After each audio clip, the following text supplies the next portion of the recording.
This is the BG Climbers list for the week ending 11/23/2022. This list is put together every week by Michael Alexander. I'll include links in the description below if you want to take a look at the list or, subscribe to the list that culminate or compiles all of the new lists. One thing I'll say is, happy Thanksgiving. This should be going up on Thanksgiving Day.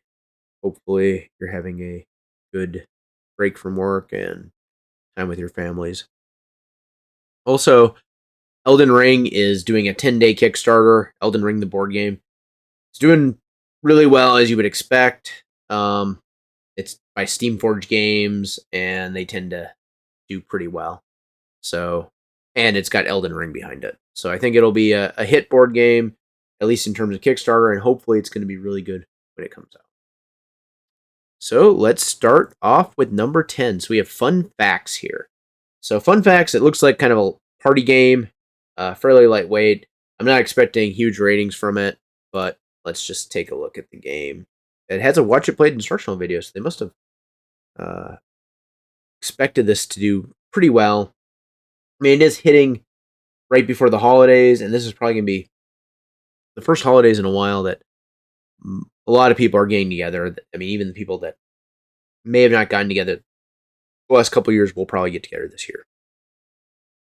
How long is a perfect nap? Then ever in secret on a colored arrow and place that arrow face down. Table right. Okay. Okay. So it's kind of like Wits and Wagers, I feel like, but you're trying to like guess the order of the things. I mean, definitely lightweight party game. Probably pretty fun with the family, but not going to be a high rater or high in the ratings. So that's number 10, Fun Facts. Number 9, Encyclopedia. So we saw this last week. It was already below 7. It's continuing to do sub or already below 8. It's continuing to do sub 8 ratings, which, I mean, there's only 200 so far. Hopefully there'll be more, but it kind of, I guess, at least makes me feel good that I didn't miss out on a super hot game like I did with Oathsworn when I decided not to back that one. So this is number 9, Encyclopedia. Number 8, The Darkest Dungeon, the board game. So this one had, interestingly, I guess this must have been pre most people getting their Kickstarters. This must be like the first week where everyone's getting that. So let's see here. I do remember this one. So it's a dungeon crawler from Mythic Games. Okay, that's why I knew what it was. Red Hook's claimed Darkest Dungeon video game, obviously, is a cooperative dungeon crawl. Crowdfunding. So let's see here. Let's take a look at the comments on this. Essentially, it's dungeon crawl. Lots of things are based on the mechanics of the video game. It's not bad. There's nothing super special here. It's a solid gameplay loop. So I think, I think that's interesting take, is that a lot of these are, it's faithful to the video game, which I think if you're doing a video game board game, you kind of want it to be similar to the video game. You don't want to go and typically take it another direction, at least with the first one. Maybe you do a follow-on that changes it up. I think the art looks good. Not a lot of pictures, though, with this, so maybe not very many people have gotten it. It's a Kickstarter game. It's probably not going to go in the top, into the top 100. It's not. It probably doesn't have enough copies out there to do something like that. But we'll probably see it in the future. So number 8, Darkest Dungeon, the board game. Number 7, Tiletum. So this, I think we've seen this. Actually, I'm pretty sure we saw this last week as well. And it's again getting sub 8 ratings, which is not great for a game that first came out. I know a lot of people were playing this in the Hot Games room. It looked interesting, but I didn't play it. I had a bunch of other games I wanted to try out that were, I would say, more exciting maybe than this game. As you remember, I think the artwork and presentation is pretty good. I did like the pillars. I like the fact that they did integrate a lot of the cohesive graphics design. I think the one thing I didn't care for that much is just the style of the artwork on the pictures, even though it is, I think, goes with the whole theme of the game. We'll have to see this for a few more weeks. I mean, it is getting quite a lot of ratings, especially after BGCon. Probably a lot of people played it, obviously, there. It's not looking like it's trending strong enough to get in the top 100, but we'll see. Number 7, Taltum. Number 6, Spies in Hildegards. What is this? Must be probably a Kickstarter game. Let's take a look at this. So, crowdfunding Kickstarter, standalone card game, Spies End. Over the years, I've grown fond of Hildegard, main character in the first game. This is her story. No setup, intuitive rules, and many commands. No DM, bookkeeping, or character sheets. You will beautifully design and illustrate cards and some custom dice. So is this a solo game? 1 to 2 players, mostly solo. Interesting.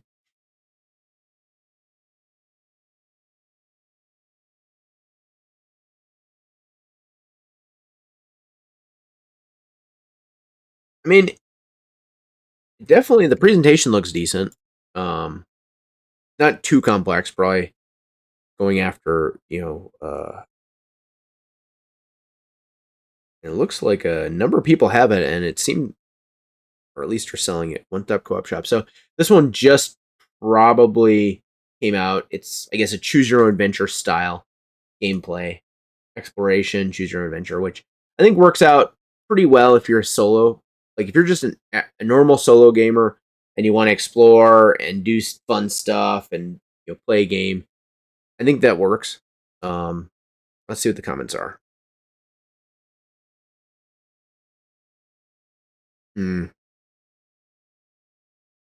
Feels too light and insubstantial. Pretty much like an easy adventure game, just more of a pain with all the cards. So this one's probably not going in the top 100. I mean, there's a lot of things working against it. A lighter weight game, a solo game. Not a lot going on in it. I mean, a good example of a solo game that made in the top 100 is Nemo's War. Nemo's War, if I remember right. So that's number 6, Spies in Hildegard. Number 5, Heat Pedal the Metal. So this is interesting. It was doing in quite a number of weeks below 8. And this week, it's gotten 140 ratings, and it's the first week it's been above 8. So that's interesting. I do know a lot of people like racing games. Again, I don't think the presentation here was as good as typical Days of Wonder stuff, or at least, I guess maybe it's the same as it's always been, but they haven't upped their game when other companies have really upped their game in terms of production. So we'll keep an eye on this. With it being back above 8, at least this week, maybe it's catching on, or the right people are playing it now, or it's getting in the hands of more people, because it is a Days of Wonder game. It's going to get played by a lot of folks. So number 5, Heat Pedal to the Metal. Number 4, Weather Machine. So this is actually interesting. So this week it got 6.7. I guess a couple weeks ago it actually got 7 rating. Now it's been doing around 8. Again, I wasn't a huge fan of this game. I do have a copy of it, but I just felt like if I was going to play a Lacerda game, I'm just going to play something else. I just thought that, I mean, I guess I didn't feel like the game was as cohesive as a lot of his other games, I guess, is the best way to say it. So it's number 4, Weather Machine. Number 3, Wayfarers of South Tigris. So this is a game I didn't get a chance to play at BGGCon. I really did want to play it. This is Shem Phillips' latest game.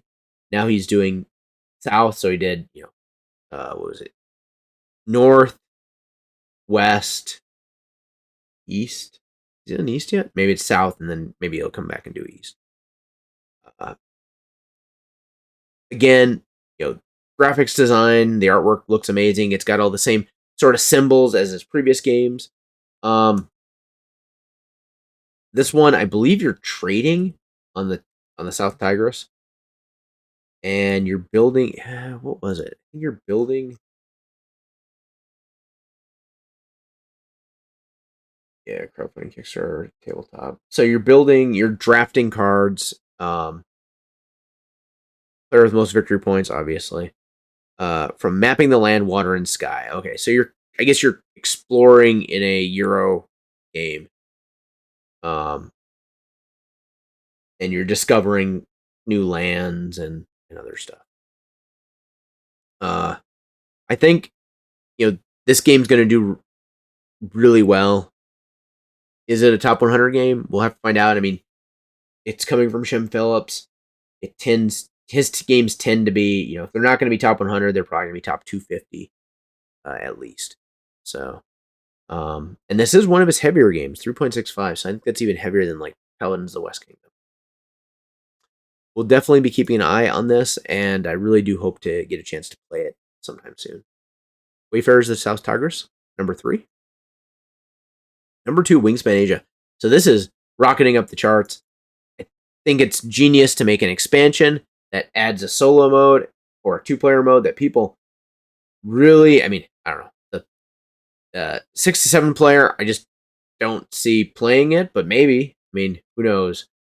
Maybe it speeds up the gameplay because it's called flock mode. I assume you're playing like 2 players at the same time almost, in different parts of the board, or as you're going around. Maybe it makes it really interesting to have kind of that faster gameplay where you're getting your turns like even faster, like 6 players.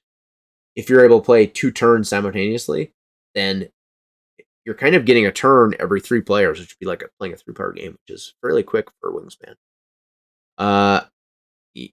So this might end up being the highest rated Wingspan expansion out there, assuming it keeps up these very high ratings for an expansion, 8.25, and a lot of ratings, obviously.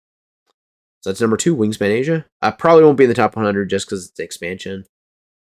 I don't even think the top 100 board games includes any expansions. I think it's only, although maybe this qualifies because it's a standalone expansion. Maybe that could be its way in. Number 1, Splendor Duel. So we talked about this one before. Splendor is a game people really like. I think people want to play it kind of 2 players, and this kind of builds on other 2-player games that did really well. Like my favorite, the 7 Wonders Duel. It's such a good game. I do want to give this a try at some point, although I do have a lot of backlog of 2-player games that I haven't been able to play yet.